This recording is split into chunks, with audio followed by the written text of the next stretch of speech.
Conversemos sobre los primeros filósofos de la antigüedad, los presocráticos o de la naturaleza. Excelente. Entiendo que estos filósofos desarrollaron su actividad en diferentes ciudades o colonias griegas en un periodo que, si no estoy mal, abarca aproximadamente los siglos 7 al 4 a.C. Es decir, fíjate, se trataría de un periodo en promedio distante unos 2500 años a la época actual.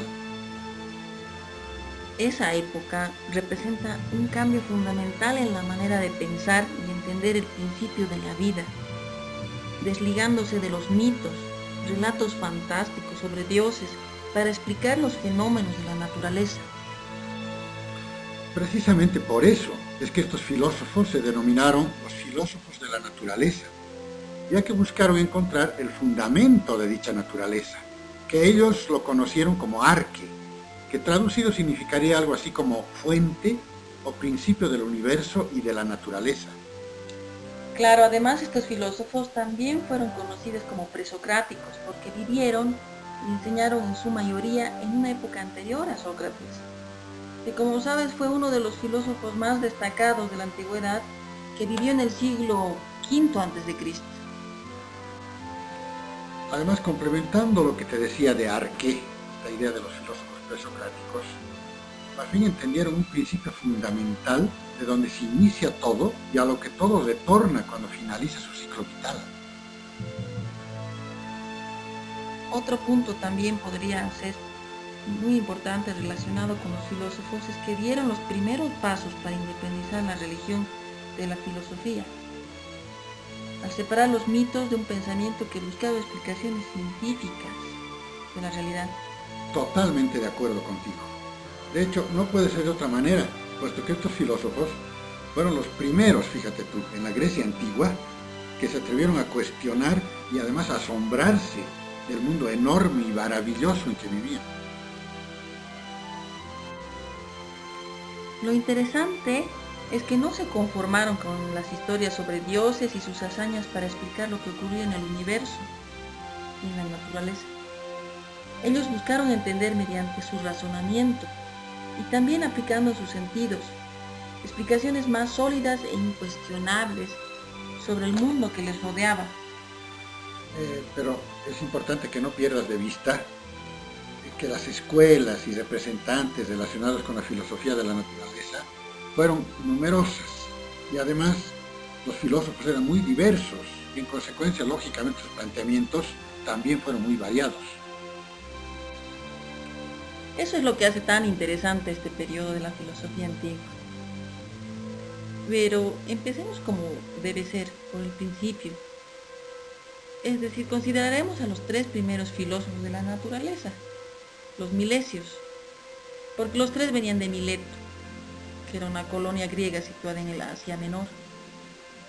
Estos filósofos fueron Tales, Anaximandro y Anaxímenes.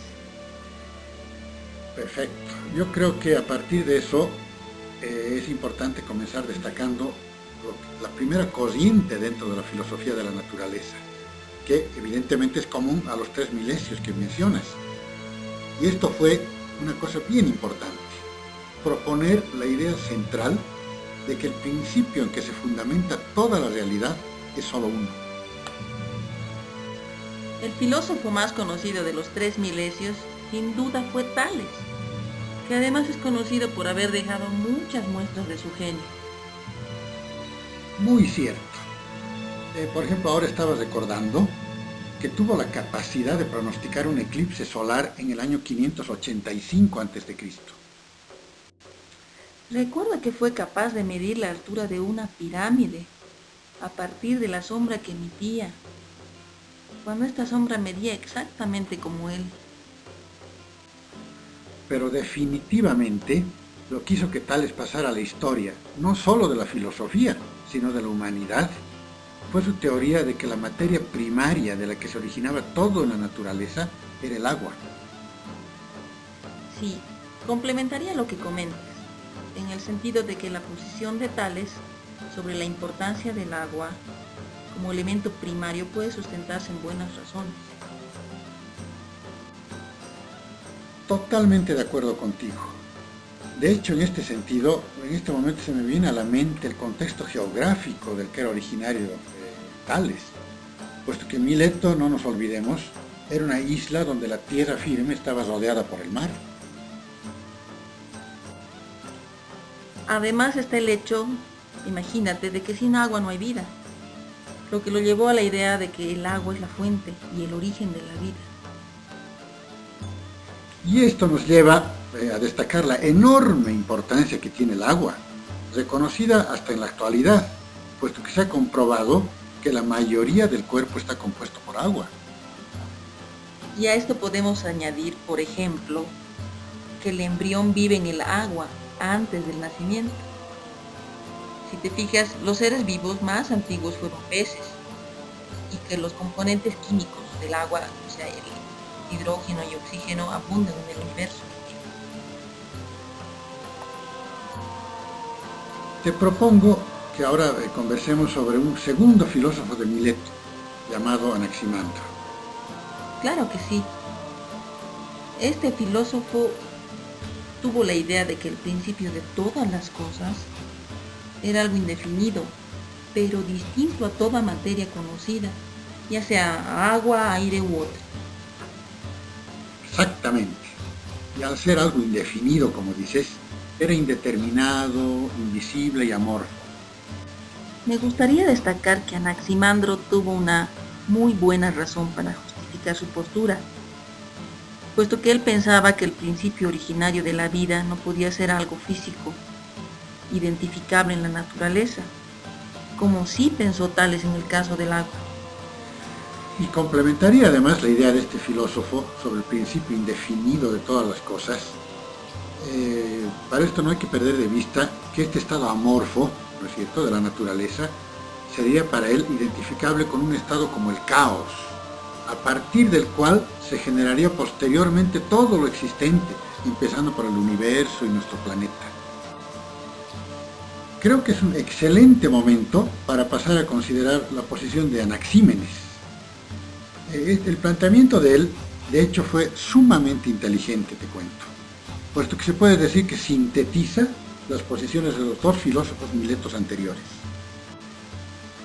Cierto, porque por un lado identifica un elemento concreto de la naturaleza, el aire, el que considera fundamento de todo lo existente, lo que lo llevó a coincidir por un lado con Tales, que también concibió como fundamento concreto y existente el agua, más allá de que el aire es en sí un elemento mucho más sutil y omnipresente.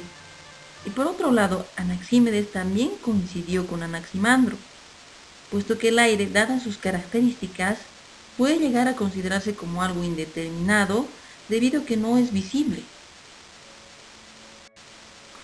Es muy oportuno también que no olvidemos que Anaxímenes, además de que consideró al aire como el elemento fundamental originario de la vida, identificó también, y esto es trascendental, la existencia del alma, aunque como algo material, es decir, en el mismo sentido en que vio la concepción del aire, por lo que estableció una semejanza entre el universo físico y el aspecto psíquico relacionado con la persona individual.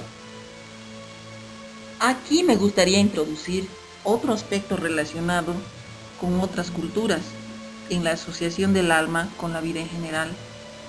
Esta asociación alma-vida es algo recurrente, es decir, que no es un tema que solamente se dio en la cultura griega.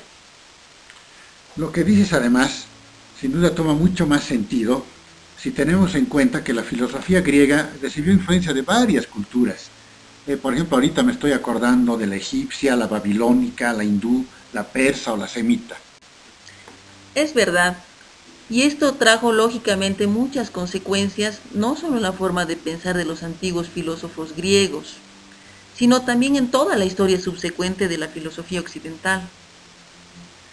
Fíjate que eso es muy importante, puesto que el hecho de las influencias entre diferentes culturas es algo definitivamente característico de la forma de pensar de cualquier pueblo. Es el caso de lo que conversábamos, por ejemplo, sobre la asociación del alma con la vida en general. Aquí se conocen muchísimos ejemplos en este sentido. Recuerdo en este momento el libro bíblico del Génesis, donde se presenta la figura de Dios dando vida al ser humano a partir de su aliento, el soplo divino, otorgando a partir de ese acto el alma a cada ser humano.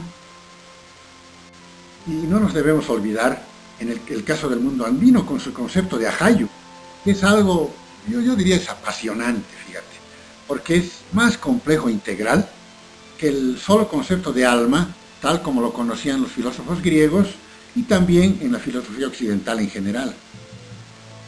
Evidente, como dices, el concepto del ajayu tiene una tremenda fuerza asociada a lo que podría entenderse como la fuerza de la vida, además de que está asociado también tanto a la respiración como al viento o al aire.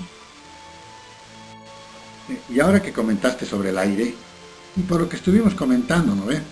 Es indudable que este concepto de aire se puede identificar perfectamente por su naturaleza volátil, sutil, etcétera, no tangible, como una metáfora de lo espiritual. Me gusta el término metáfora que escogiste, porque es cierto que el aire puede utilizarse como un símbolo de lo espiritual, porque también lo espiritual es volátil, sutil y no tangible. Para redondear o si quieres resumir lo que estuvimos conversando sobre los tres milesios, resultaría oportuno en este momento recordar que el hecho de que consideraran que el principio en que se fundamenta toda la realidad es solo uno y que además este principio único es material o físico, provocó que también fueran conocidos como representantes de un materialismo monista. Lógico, teniendo en cuenta que monismo significa uno o único y materialismo algo relacionado con lo concreto y perceptible, en oposición a lo que conocemos como espiritual o ideal. Aquí, por cierto, también recuerdo que estos tres milesios fueron conocidos como cosmólogos, por centrarse en la búsqueda del principio único que origina el universo o la naturaleza, estrictamente en términos físicos, sin ninguna otra implicación trascendente o espiritual.